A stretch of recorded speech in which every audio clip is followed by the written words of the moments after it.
Após Edson Fachin afirmar que o Brasil pode ter episódio pior do que o Capitólio nas eleições, Augusto Aras defende que não vê possibilidade de algo semelhante na posse de quem for eleito neste ano. Acompanhe a reportagem de Carolina Abelim. De acordo com o Procurador-Geral da República, as eleições deste ano devem ocorrer sem maiores turbulências. Em entrevista à imprensa estrangeira, Aras afirmou que não acredita numa versão brasileira da invasão ao Capitólio, quando manifestantes tomaram o Congresso americano alegando fraude na vitória de Joe Biden contra Donald Trump. O Brasil, o brasileiro, pelo menos nos últimos 50 anos, não conhece esse tipo de reação. E eu tenho defendido que quem ganhar a eleição vai levar, vai tomar posse, vai sem maior turbulência. O que eu não posso impedir, e isso importa para nós todos, é ignorar que a retórica política não se confunde com o discurso jurídico. Ao comentar o assassinato do tesoureiro do PT, Marcelo Arruda, em Foz do Iguaçu, Aras afirmou que a polarização é um aspecto social que preocupa todos há um bom tempo. A polarização do Brasil não é diferente de outros países. E nós aqui no Brasil temos não só buscado medidas judiciais que punam culpados, mas também promovido programas de pacificação social de respeito aos contrários. O PGR também foi questionado sobre as críticas do governo às urnas eletrônicas. O Procurador-Geral da República destacou que os equipamentos são um sucesso, mas salientou que aprimoramentos no sistema, como os sugeridos pelas Forças Armadas, precisam ser avaliados. De acordo com o Procurador-Geral, se o presidente do TSE entender que essa participação é cabível, a atuação ocorrerá de forma normal. O que nós não podemos admitir é uma interferência forçosa de Forças Armadas no processo eleitoral, porque as Forças Armadas têm as suas competências na Constituição. Mas não há nada demais entre as Forças Armadas participarem do processo eleitoral, como sempre fizeram. Também nesta segunda-feira, o ministro Alexandre de Moraes, próximo presidente do TSE, disse que a Justiça Eleitoral vai garantir eleições limpas e seguras e com combate à desinformação. O magistrado deve assumir a presidência da Corte no dia 16 de agosto e ficará à frente do tribunal nas eleições. Durante um evento do curso de Direito Eleitoral do TRE de São Paulo, Moraes destacou que a Justiça agora sabe como as milícias digitais atuam e garantiu que haverá firmeza no combate a esses grupos. Diogo Schelp, essas discussões são válidas ou acabam deixando o eleitor desconfiado? Como o eleitor deve decidir se confia ou não nas urnas?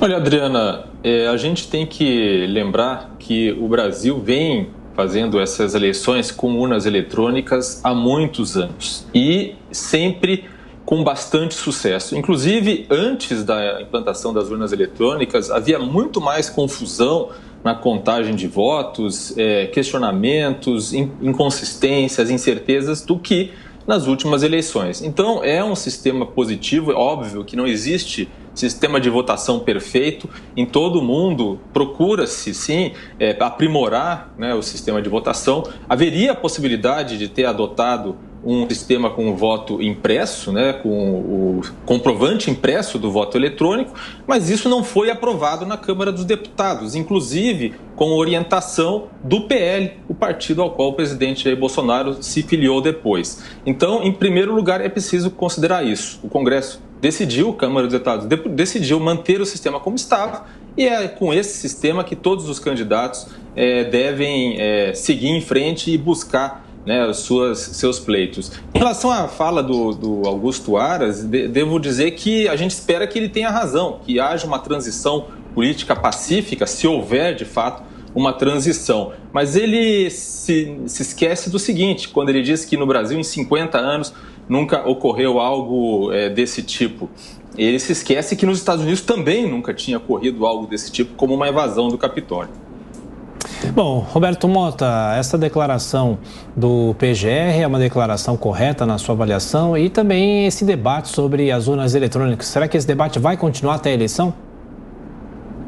Tiago, eu não acho que haja qualquer problema com o debate, porque eu achei que fazia parte da essência da democracia a liberdade de expressão. Acho curioso afirmações absolutas feitas por algumas pessoas, como, por exemplo, não se preocupe, o sistema é invulnerável, ou então foi um sucesso. Eu me pergunto como é que se mede esse sucesso, porque a menos que você tenha acesso à parte interna do sistema, a menos que você tenha acesso ao código-fonte, a menos que você tenha acesso, né, ao software que roda lá dentro, qualquer afirmação desse tipo não tem sentido nenhum, né? Aliás, a maioria das pessoas que falam sobre esse assunto, se a gente tirasse uma listagem de código e desse para elas iam olhar para o código e não iam entender nada. Então, vamos ter cuidado com essas afirmações. Todo sistema digital é sujeito a falhas, a ataques e a fraudes.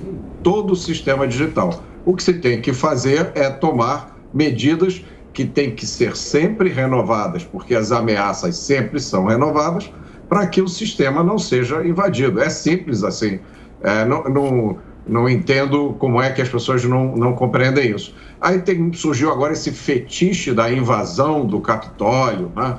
Oh, meu Deus, será que vai acontecer aqui no Brasil? Eu acho curioso esse discurso que trata os cidadãos e os eleitores como se fossem crianças que precisam ser tutelados. Olha, meu filho, até aqui você pode se manifestar, a partir daqui não pode não, porque é antidemocrático. A gente vê isso ao mesmo tempo em que acontece no Brasil uma tolerância com a atividade criminosa inacreditável. Então é um paradoxo. Se o eleitor se exalta mais um pouquinho, é ameaça à democracia. Agora, criminosos cometem crime bárbaros à luz do dia na frente de todo mundo e fica por isso mesmo. E o eleitor fica se perguntando, o cidadão, que país é esse que eu estou vivendo? Então vamos lá, antes da gente combater as milícias digitais, vamos combater as facções que são reais e estão na nossa porta.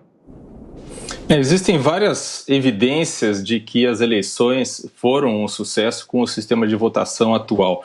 Uma delas é o fato de que tivemos no Brasil, nos últimos anos, alternância de poder. Esse é um dos princípios, para quem estuda ciência política, é um dos princípios básicos para identificar, por exemplo, se um país é democrático e tem um sistema eleitoral que permite a concorrência entre candidatos, entre projetos políticos diferentes. Então o Brasil teve alternância de poder ao longo das últimas décadas, desde a redemocratização, e isso é um indício forte de que o sistema de votação funciona e é bastante legítimo. O outro fator é que, quando se fala em riscos de invasão de urnas e tal, é preciso lembrar que as urnas não têm conexão com a internet. Então é impossível um hacker, por exemplo, à distância, fazer uma invasão das urnas e alterar o que está sendo feito ali, o que foi votado, o que foi digitado pelo eleitor nas urnas.